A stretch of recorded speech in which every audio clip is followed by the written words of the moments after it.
Assalamualaikum warahmatullahi wabarakatuh. Kali ini saya akan berikan tutorial tentang langkah-langkah agar lolos prakerja. Itu pertama, itu kita harus punya email aktif dulu. Jadi teman-teman itu harus punya email aktif dulu. Kalau belum ya buat dulu emailnya dan juga passwordnya. Emailnya harus email yang aktif. Terus langkah yang kedua adalah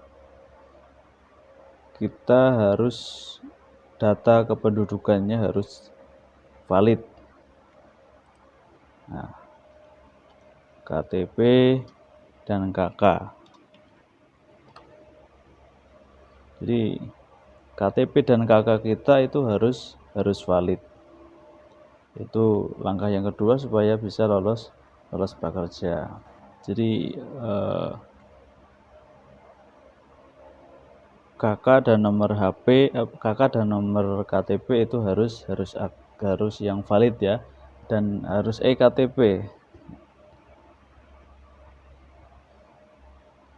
Nah, langkah yang ketiga itu adalah nomor HP.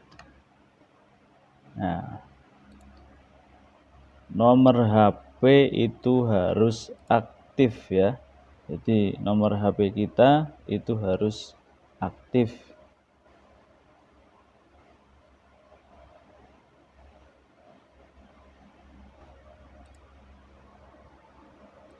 Nah, jadi setelah kalau itu sudah terpenuhi, lah sekarang kita cara daftarnya bagaimana? Cara daftarnya adalah ini, langkah pertama adalah kalau yang ingin daftar itu pastikan dia warga negara Indonesia, minimal 18 tahun dan sedang tidak menempuh pendidikan.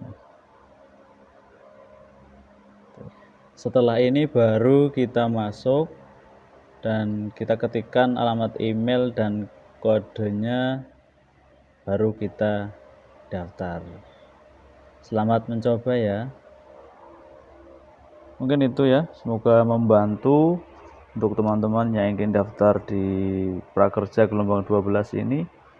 Selamat mencoba, semoga berhasil. Terima kasih sudah nonton video ini, semoga bermanfaat. Assalamualaikum warahmatullahi wabarakatuh.